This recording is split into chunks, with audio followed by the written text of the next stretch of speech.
Angel, we are now live, streaming on YouTube, Facebook, and our Facebook group. We're going to be obviously putting this onto our podcast startup chats. Absolutely. Thank you so much for joining me. I'm stoked that you're here. I think I've up a little bit early. I think you were just saying before we went live, I made you put you through hell. So I do apologize. No, that's okay. That's okay. You know, I'm so connected all the time, but it's true that, you know, you try to plan ahead a little bit what's going to happen in the day, but if it doesn't happen, it's okay, and you will know how throughout the conversation today, or you will know why.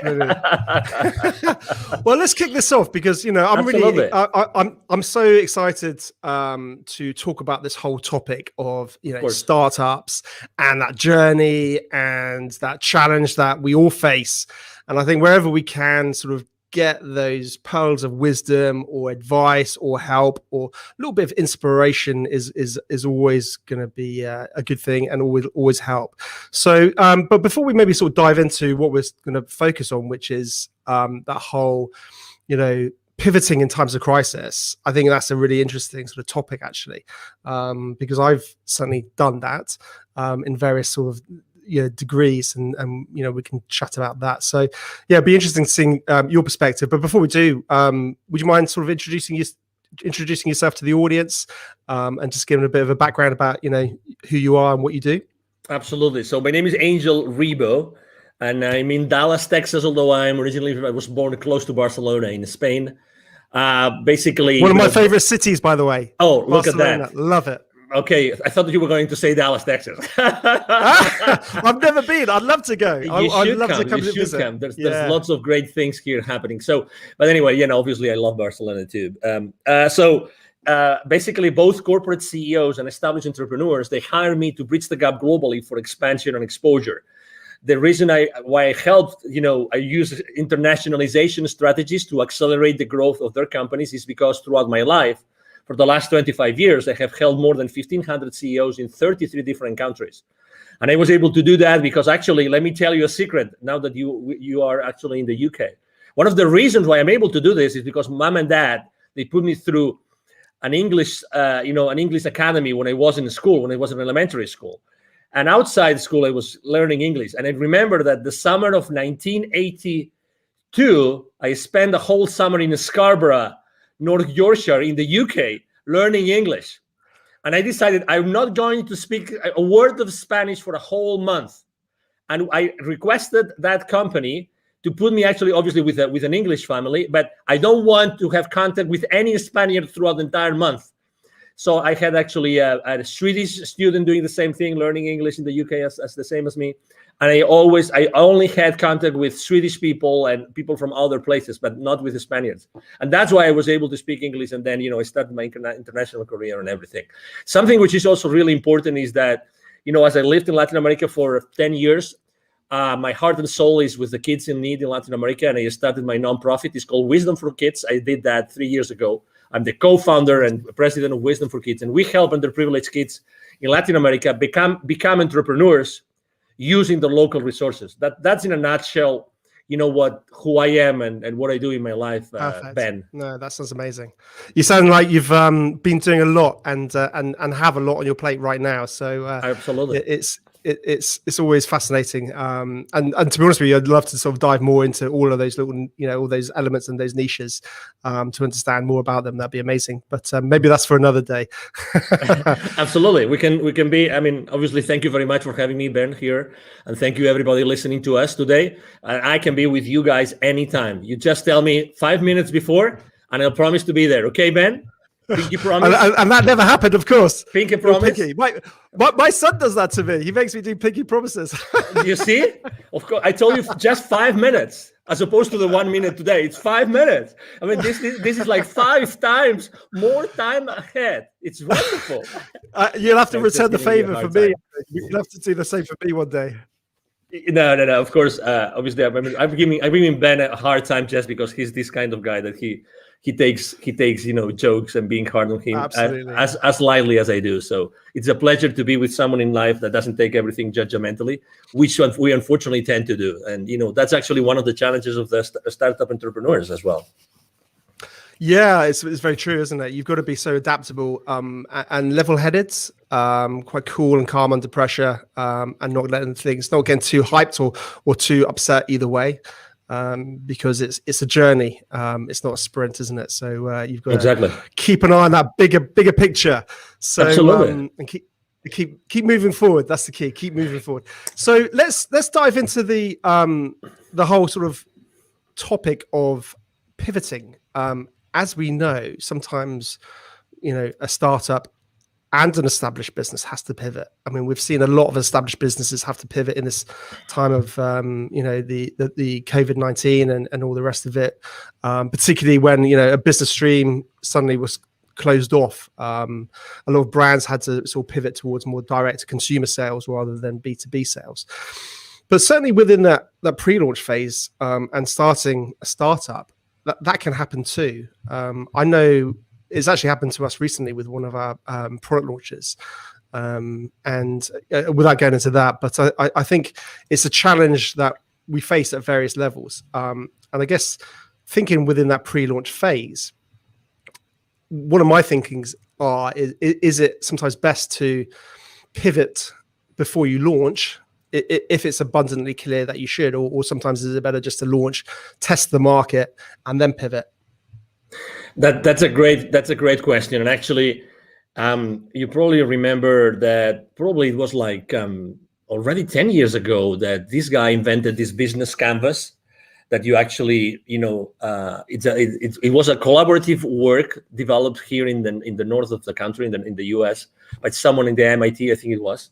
The reason why I'm mentioning this is because we tend to forget that the buck, right, the dollar, the money starts with sales.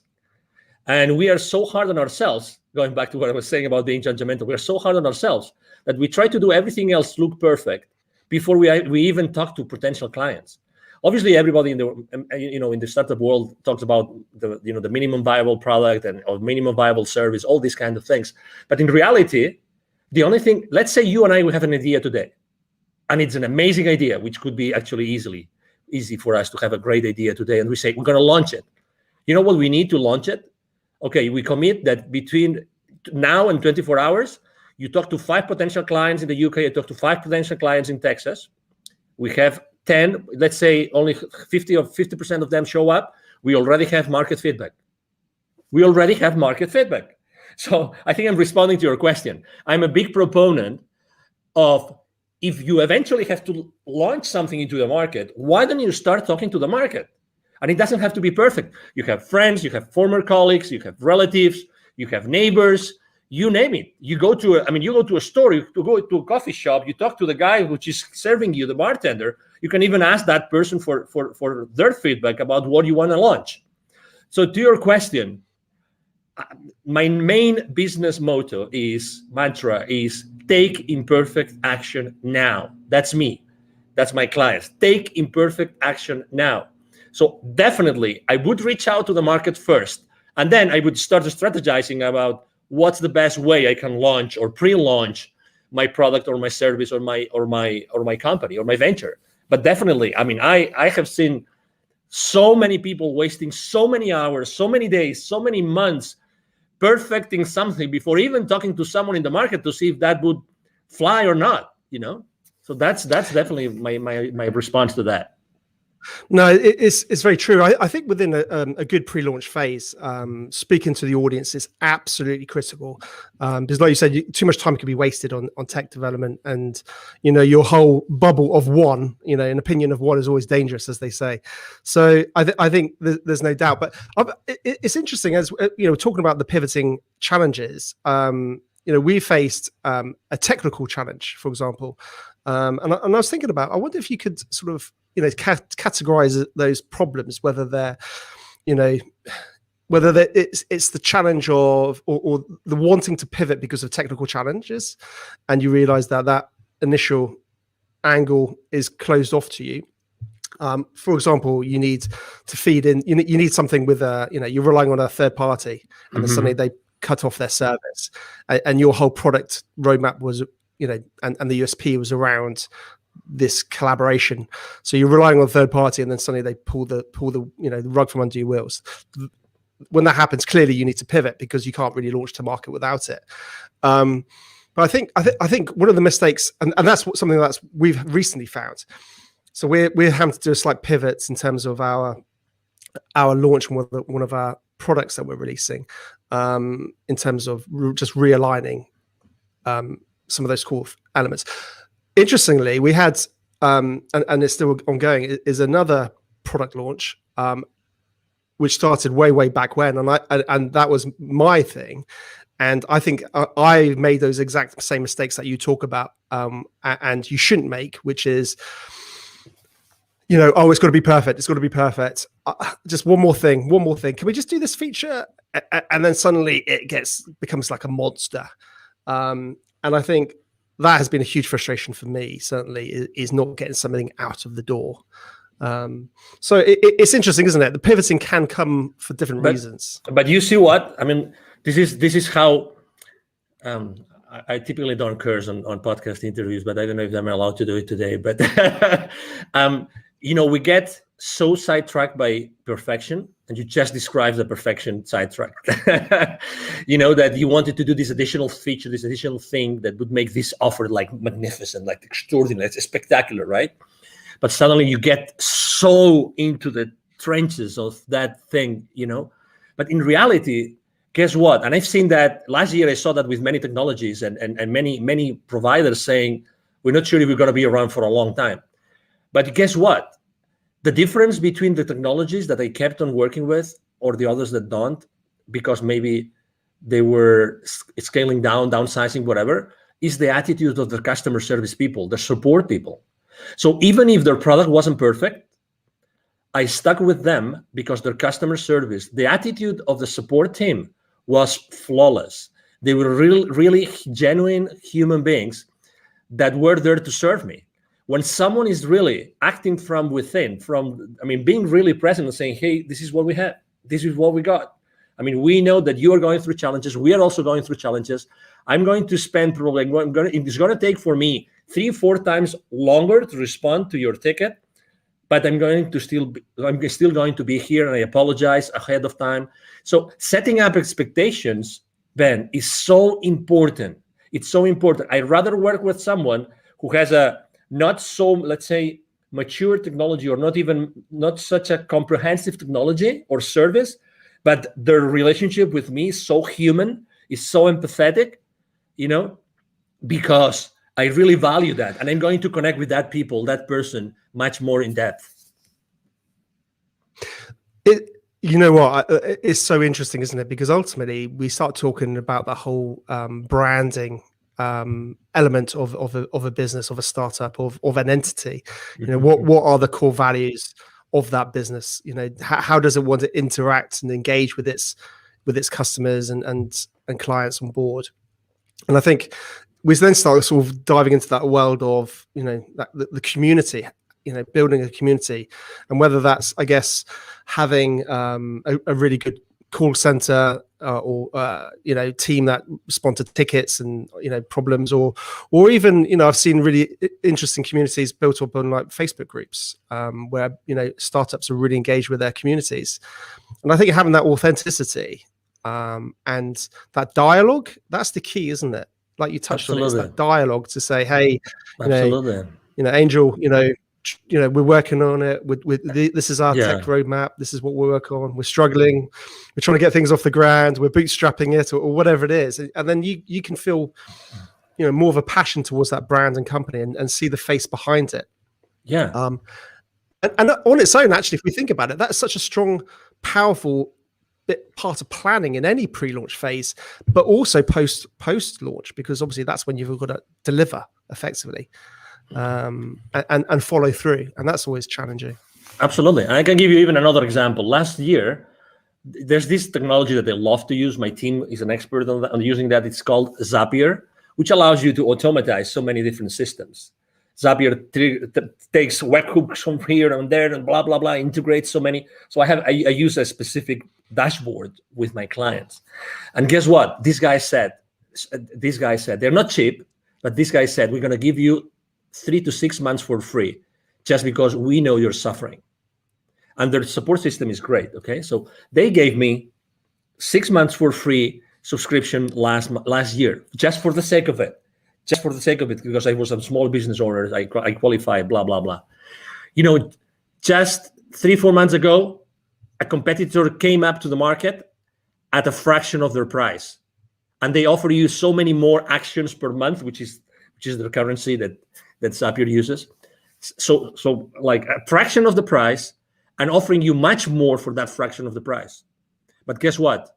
I'm not going to change from Zapier. I'm just giving you an example, right? I'm not going to change because they stood behind me, with me all the way. They provided me extraordinary service. They even said, we know cash flow is an issue for you. We're going to support you. So, oh my God, do you think that they will ever leave Zapier as a technology provider for my team and myself? Of course not. The branding, they have, my concept about these guys, what they're going to do for me whenever my business grows more and more and more, and I need them more and more and more, they will be there for me all the way. It's amazing. Exactly. It's about the brand. It's amazing. Do you agree? 100%. And it's interesting, isn't it? Because I guess if you've got that strong narrative, that strong brand, that's good, that story that people buy into, if you do have to pivot, then it's much easier to bring them with you, because I guess you can again have that honesty and say, hey, listen, we're having to realign our business model. We're having to do this. Come with us. And when that pivoting moment does come, I'm guessing that's a lot easier. Yeah, it is because again, you trust them. You have already developed that relationship. It's all about expectations, Ben. I mean, really setting up the right expectations is so important at all levels.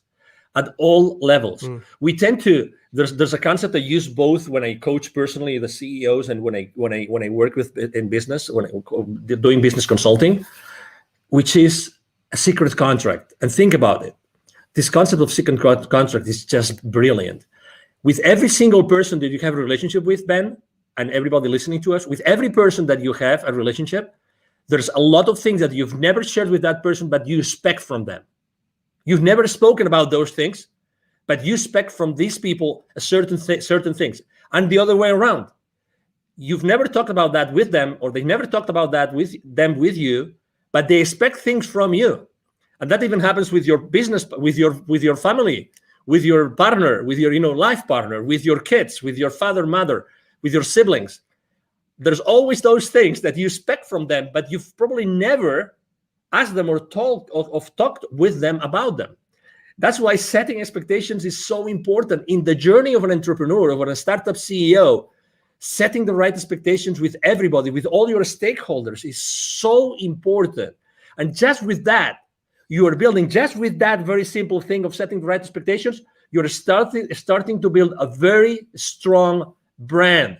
You will never be in denial. You will never sweep things under the rug, ever. You will always be there because you are very clear on the expectations. That's so important. And it's so easy to do. But in reality, we don't do it. No, it's interesting, and I think you hit the nail on the head, because it also is very similar to just old ways of doing business well. We're talking about digital businesses, online businesses, and all the rest, but it's about doing business well, and it's always been the case. Whenever you're dealing with a client, setting expectations, whether it's timeframes or what you can achieve by when, and being realistic with that rather than over promising. If you can set a realistic expectations and actually over deliver and things like that, it's just simple things, isn't it? But I think what we need to what we need to start thinking about, I guess, as startup founders and all the rest of it, is how we set those expectations in a digital format to the masses, if that makes sense.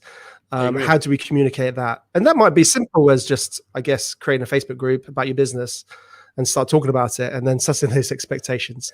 It's interesting, actually. I've started to sort of observe the technology side of. By the way, I don't want this to get into some crypto sort of video here, because there's plenty of those out there. But it's interesting the technologies behind it, and some of those guys who are leading those technologies. and the way that they build community, and the way that they engage and constantly keep their audience who are interested updated. The one that springs to mind, if I'm honest, is probably the I'm gonna forget his name.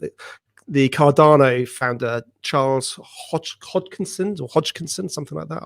I can't remember off the top of my head. And he's constantly sort of talking about Cardano and what they're doing and all the rest of it. And that's when you just think about it for, I guess, your own business or your own startup it's interesting lessons that you can possibly take for yourself post-launch, but equally, I think pre-launch, and start getting a bit of hype behind it before you even go live potentially. When should a business, I guess, not pivot? That's an interesting question. Can businesses pivot too soon? I think that the market speaks. I think that the most important thing is to see if the market is actually moving, is shifting, if the market is asking for different things or not, if the market is still willing to pay for the same products and services or not. That's the question. It's not about us. It's about the market. It's about, is there a new market being created? Is there a new community being created they're going to want specific things? So that's the question. I think that you have to really put the thermometer in the market. You have to have those conversations, those imperfect conversations with your potential clients, and see, hey, will you keep on paying for this? Do you still feel the value? Do you still feel the value in these kind of products? Or right now, what's happening now, what do you think is going to help you go to the next level? How many times, honestly, think about this, Ben. How many times before you sell to a client, you actually tell them this: I know I'm going to be part of your problem when you place the PO with me, because you're going to put X amount of money on my pocket and you will have nothing in return. My commitment to you is that I will make as much as I can to return on your investment. But how many times you have told that your clients, I care so much, I know that I'm going to be your problem right now when you place the purchase order, right? And I also care, I really care about how you are going to recover that investment. These conversations are very uncommon and kind of conventional, because they are uncomfortable, because we think, oh, maybe someone doesn't place the PO, right? It's very similar to, as entrepreneurs, when we start niching, and we start thinking of what's the right way to position, what's the what's that sentence, that pitch sentence, that statement that we use when we're trying to craft it, that we're always between this 30,000 level feed, copywriting, or onto the ground level copywriting, right? We're always trying to bring as many people as possible to our world so they can buy, or we niche down so much so that we really speak clearly to someone who are really the people that we want to serve, right? We also move in that space. You see, it's the exact same thing. Obviously, I think we have to be extremely precise, because we really want to serve someone, and we want to serve this someone really, really well, right? So to your question, again, definitely there's a moment where you have to decide if it's the right moment to pivot, or if to pivot or not. But again, it's all about who you are serving. Let me tell you an example. What could you say has happened last year with 7.5 billion people? If there is one factor that had all 7.5 billion at some point, it's fear. Okay. I'm not talking about politics. Okay. I'm just saying what it is. There's never been more fear in the planet like last year. Okay. And maybe it continues this year for whatever reason. Okay. I have been building bridges. You are a public figure. I'm a public figure. We're here to build bridges. We're not here to fracture the society. We're here to actually help everybody come together, get together, and make this world a better place. That's why you're doing what you're doing. 100%. That's what I'm doing. Exactly. Right. So, but still, if there's fear, think how you can help everybody. If you know that everybody's going to be in fear, why don't you talk to your market and you double check that that's the reality, and double check if that fear is going to move the needle for what they need. They may need some additional personal support. They might need, support for specific areas in their business. Right? Is that fear going to affect the existing clients or not? Is it going to affect will you have to deliver your product or your service in a different way? Again, it's all about the market. It's all about the people, how they feel. It's all about human beings. It's all about human beings, how they feel inside. They're going to make the purchase decision. The buyer, decision has it changed? Are there different criteria? The purchasing criteria of our clients, has it changed? The decision process, has it changed? It's all these kind of things that you have to think about before you decide to pivot or not. Yeah, no, definitely. I mean, that's an interesting point. Has it changed? I mean, ultimately, their buying decision might not have changed, but the way that they buy it may have changed. They might not be able to go into the shop like they used to. So, how can you deliver that product or service in a format that they can still access? Because they may well still want it. We've seen that, haven't we, with gyms? Gyms have got, people can't go to physical gyms in the UK. I'm not sure what it's like in America, but so people are having to think about, how can I deliver that course online effectively, because those people still want that. And you're 100% right. And I think this goes from pre-launch and carries on continuously forever, is knowing your audience. You touched on that, and listening to your audience. But it's really easy to say that. Well, people think, oh, my audience is everybody. And I think it's so important. And you touched on it. You got to really drill down on who you want to help. And know that market inside out, and that can change. But absolutely. I think have a focus where it is right now. Going back to the is there a right time to pivot? It's interesting because as I completely agree with everything you're saying, but part of me also wonders whether you can be too soon. You can be an innovator, and you could be creating something that the market's never seen. So people don't necessarily sometimes know that what you have is going to help them. And that's an interesting challenge. We're seeing a lot of this actually in various sort of technologies. Things are coming out all the time. But you might not get that initial traction. I agree. But it all comes down to, as you know, people buy from you what they want, but you know what they need, right? I mean, you define a transformation path, right? You define the transformation path. You talk to them with your pitch. You talk to them to find them where they are, and then you describe a transformation path, and you are selling them the transformation and the final destination of that transformation, right? You got to tell a good story, haven't you? Yeah, exactly. But again, I think that we make a decision as entrepreneurs. We make a decision every single day of what we talk about and who we talk about. At the end of the day, if you are able to describe that transformation, they might not know, they know what they want, but they don't know what they need. So you're still able to sell to them what they need if you are able to position it as what they want. Okay, so obviously there's this very famous book that you've probably read, The Crossing the Chasm, about technology adoption. Very old book already, like 20 years, 30 years old. I'll be honest, I'm a really bad reader. I'm honestly, I'm so okay. No problem. So I'd love to be a big reader. I really would. It's okay. Crossing.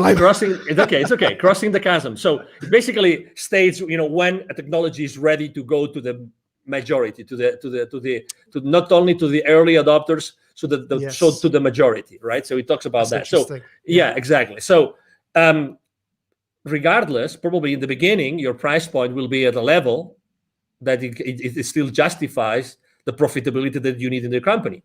You know what I mean? But at the end of the day, it's always the same thing. Are you able to position what your clients want from your pitch so that you give them what they want? They buy what they want, but you give them what they need because you are the expert. You are the subject matter expert. You're giving them what they need because you know more about that, because you are the expert. And obviously expertise is one of the most important things when you're pivoting, right? I mean, are there areas of expertise that you probably have not pitched enough to your audience? That's an area of, as you know, of innovation and being ahead of the curve and being creative and all these kind of things, and I think that also as entrepreneurs, when we are in startups, I think that we all the time we see new things. We're ahead of the curve. I mean, we really see those innovations because when we push so hard and we do so many things for so hard, because our life goes on it, right? So eventually we discover many other things and new ideas and new horizons open up for us. And and it is what it is, and so if you are an awakening enough entrepreneur, there's consistently reasons and ways for you to be innovative and to start trying those innovations into the market.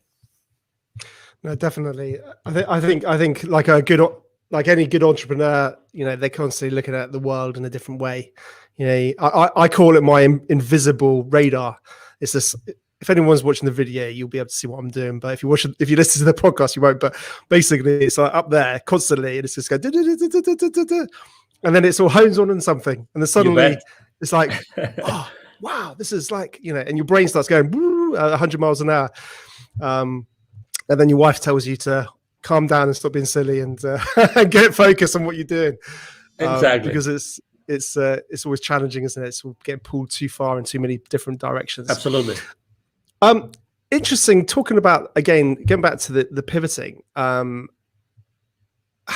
think when somebody needs to pivot, having a good personal brand makes it a lot easier to pivot. And I think sometimes lots of business owners don't really focus on their personal brands. What's your sort of thoughts around that? Well, I think there's two. This is a two-way street, right? Because you want to have a very strong personal brand, but at the same time, you don't want to be the main constraint on your business, right? So you have to be careful, okay? Because you obviously want to have a whole, system, people that will support you in delivering all that, okay? So the personal brand is very important, but also make sure that in the delivery of your products and services, you are not a constraint. So that's the number one thing. Do I believe in like having a very strong personal brand? Absolutely. And it's much easier to build than what people think. I'm blessed enough to have been invited to your podcast, Ben, today, and I have probably 3 or 4 more today. I'm there's a lot of people reaching out to me. I'm really extremely blessed that happens.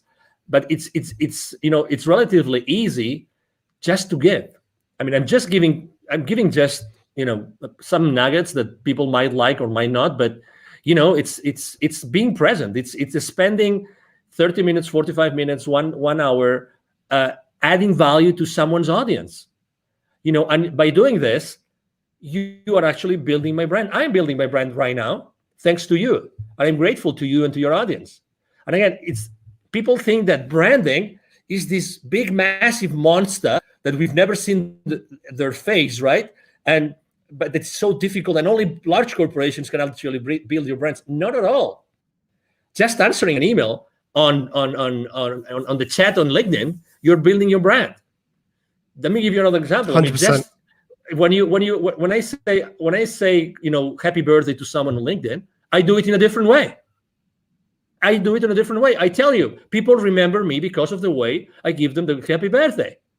And it's so simple. And the same thing when they change positions in their companies. I do it in a different way. Guess what? You don't need anything. If you're starting small and then you want to scale up in the future, guess what? You can start doing this right now. Be yourself.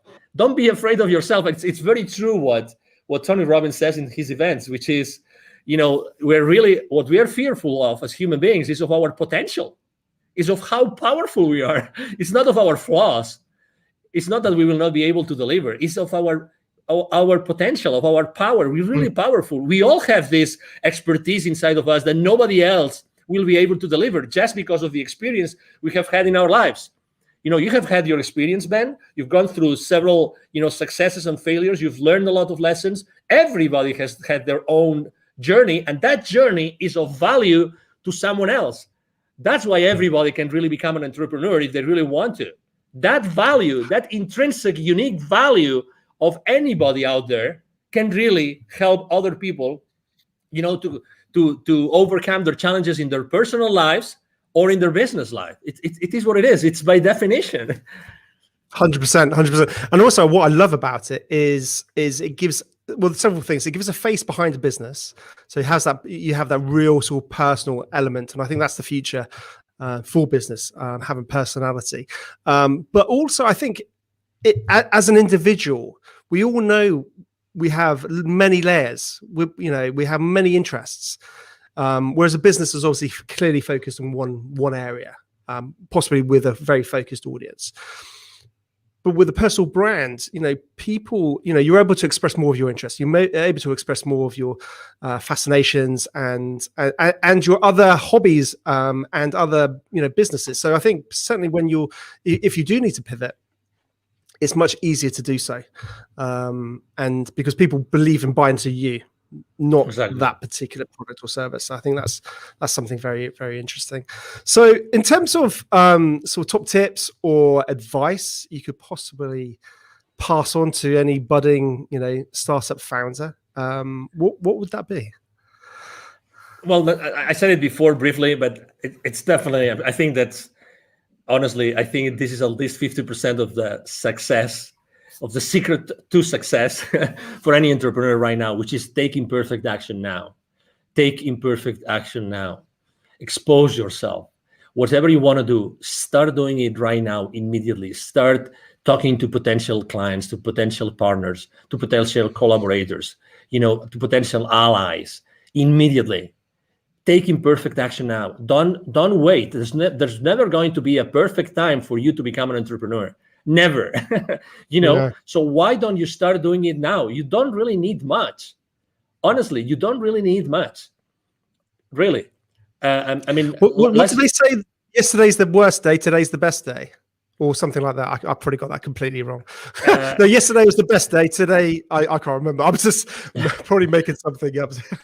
No, that's okay. But it's a matter of, hey, take imperfect action now. And then as soon as you start making steps, taking those steps, as soon as you start doing that, you will start seeing the forest. You will start seeing this works, it doesn't work, this could work, this couldn't. You start seeing the rest of it. But you have to start making those steps. You know what I mean? So definitely. Exactly. So be humble enough to do that. Definitely. And just out of interest, on a side note, Angel, what's the sort of whole startup scene like in Dallas, and in your hometown? What's business like there? Well, I have to say, first of all, it has changed and improved a lot.